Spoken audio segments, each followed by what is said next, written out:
Hi, this is Ned Desmond from GoFISHn. We're here at the ICAST show, and we're going to interview Tom Fote, who's the legislative chairman of the Jersey Coast Anglers Association. How are you this morning, Tom? Great being here, Ned. Enjoying the show, enjoying talking to a lot of people. Great, and yesterday was a pretty good day for the fishing world, wasn't it? Yeah, there were some good bills introduced. One has to do with basically new legislation to try to reform Magnuson-Stevens Act to make it more acceptable to the recreational community. There's also some money put in on a coastal bill to basically give some money for the depressed fishing industry. Great, and it looks like the Gulf oil disaster might have had its first decent stoppage. Yeah, I mean, it's, I've probably done 30 interviews in the last month and a half talking about the oil spill, because Jersey Coast Anglers Association has always supported a moratorium on the East Coast, because we always felt that one spill could be a total disaster. You know, the Gulf, you think about it, in 4 states they probably have a population of 1.5 million that live along the coast. If you go from Virginia to maybe Massachusetts, you look at the population, it's more than the whole California coast as far as being on the water. So we impact a lot of people, a lot of fishermen. Yeah, well, you've consistently opposed this, and unfortunately now we have the evidence that you were right. And I didn't ever want to say that, as I wrote in an article. I never wanted to be proven truthful. I just wanted people to realize what could happen. Right. Well, we wanted this morning to ask you a little bit about the striped bass situation. There seems to be growing concern out there that the striped bass stocks that came back so nicely in the 90s might be in trouble again. Could you give us a little bit of a take on that? Yeah, a lot of anglers really, in most of the states, I've been a commissioner to the Atlantic States Marine Fisheries Commission, which manages striped bass, off and on since 1990. And it was a lot of the early work that was done in the 80s that basically brought back the striped bass stocks.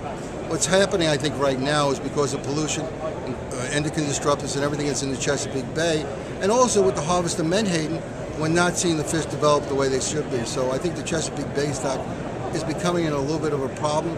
I don't think it's the right time to increase the catch. And what the Atlantic States was going out with public hearings is to basically allow the greater harvest of commercially. I don't think it's the right time to do it. Matter of fact, we should be doing just the opposite, looking at what's going on with the striped bass stocks, especially in the Chesapeake Bay.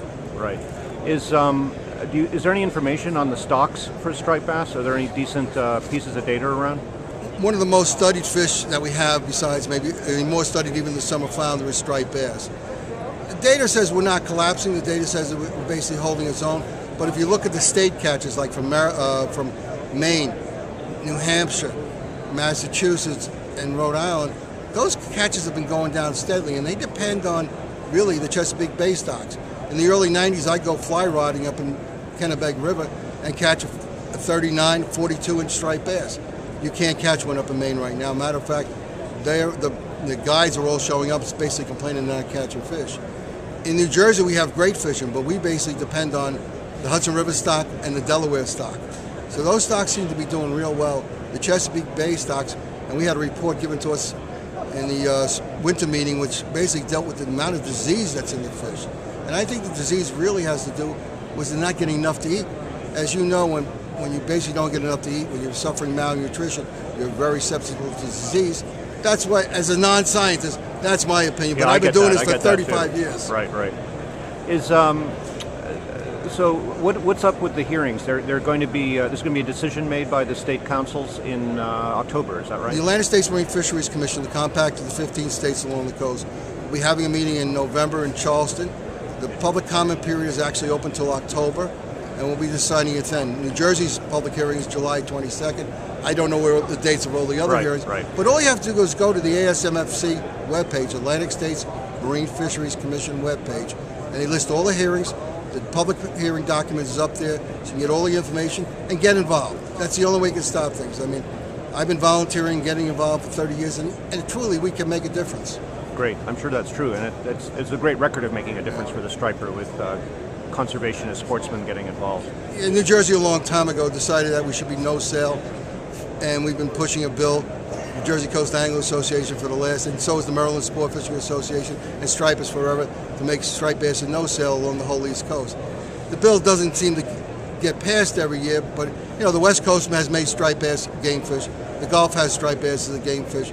Most of the states below North Carolina make it a game fish. So it's really in the Northeast. Half the states don't, half the states do. So that's one of the battles that go on constantly. Do you think that's the solution ultimately for the striper? Part of the solution, but again, we're looking at environmental reasons. Like we look at weak fish. I had to put almost a moratorium on the weak fish population, harvest along the coast this year. And it has nothing to do with fishing pressure, commercial or recreational. It's the environmental, the natural mortality that's causing the destruction of that stock. Same thing with winter flounder, and the same thing with a couple other stocks.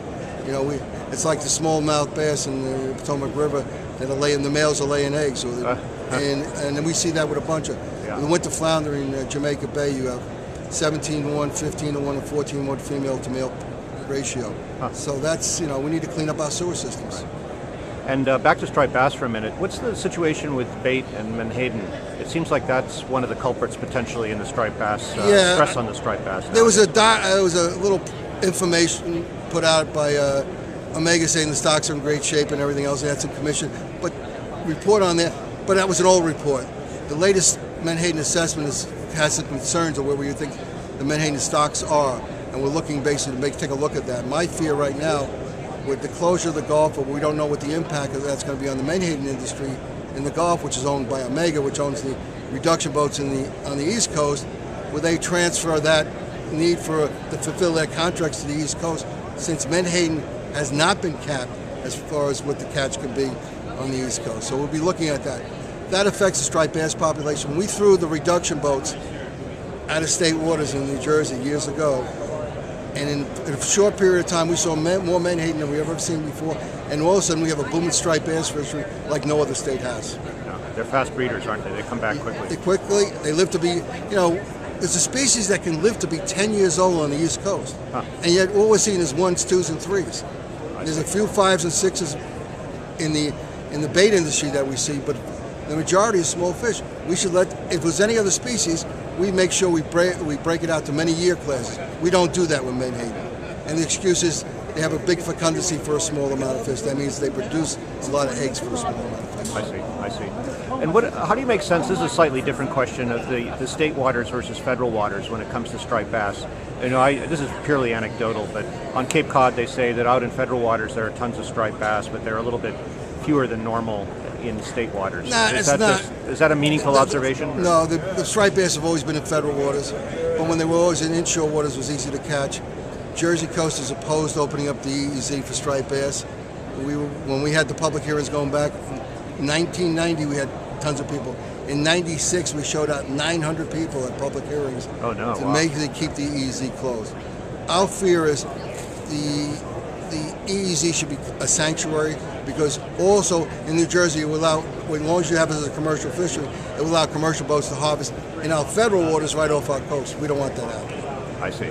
I mean, I said a long time ago to the director of Massachusetts, Paul Duodati, you give me the power to control 12 miles out, and I'll open up the EEZ because you're 12 miles off my coast. They're not going to do that, unlike the Gulf, because they being going back to the kings and queens of Spain, giving them the land right, they actually have control over 9 miles. We only have 3 miles out, and so as long as we can't control what goes out in 3 miles, we want to keep the moratorium in place. Great. As a matter of fact, President Bush signed an executive order before he left office that basically said that if striped bass in the EEZ is ever open, it'll be for only recreational use. And we're not supporting that right now. We just want to keep it closed, especially because we're, concerned with the stocks. Right. So if you had a wish list to address the striped bass equation today, what would be on it? First thing is to make it no sale. No sale. Because if I make it no sale, then I don't have to worry what's going on with the illegal commercial fishery. I mean, what has happened in the last year, because of a lot of good investigation by federal agents and state agents in Maryland, we find out there's millions of pounds have gone to a market illegally, which is not counted in the quota, not counted in the stock assessment, and it's being hidden. We need that to stop, and the only way you stop that is the one reason we did in New Jersey. We don't allow the import of wild-caught striped bass, because when we know we let that loophole, we'd have people illegally selling fish in New Jersey. I see. So you think that's the key thing to do? Yeah, and then also the pollution. Actually, the overall, whenever you ask me a question about what's the most important thing, the most important thing is clean water. Clean water. Because without clean water, we don't have clean fish. Right. We have clean fish that are loaded with PCBs and everything else. We can't have healthy fish stocks. So that's the number one, really. And then the next thing is how you manage. So the most thing is clean up the environment, get the Chesapeake Bay back to what it used to be, get it back to with plenty of oxygen. We don't have the oxygen depletion that's going on. in the dead zones in the Chesapeake Bay, so we can have healthy stocks of oysters, clams, those important commercial fisheries, along with the recreational fisheries. And where does the Menhaden fit in? Is that a top priority, do you think? Yeah. Top priority is the same thing as bay anchovies, the same thing as silver sides. Without forage species, we can't have big fish. If you don't have Menhaden, you don't have striped bass, you don't have bluefin tuna. Everybody feeds on everything. Right. And if you start disrupting the food chain, we wind up having serious consequences. I mean, and so you really need to protect the bait fish, the forage species as we call it. And we can't, there's an old document called Fishing Down the Chain, and you get down to fishing down the bait, when you get down to the forage species, you're in real trouble because everything's going to collapse. Right. Okay, great. Well, thanks for your time, Tom. It was really a great education. I appreciate it. It's always a pleasure. Thank you.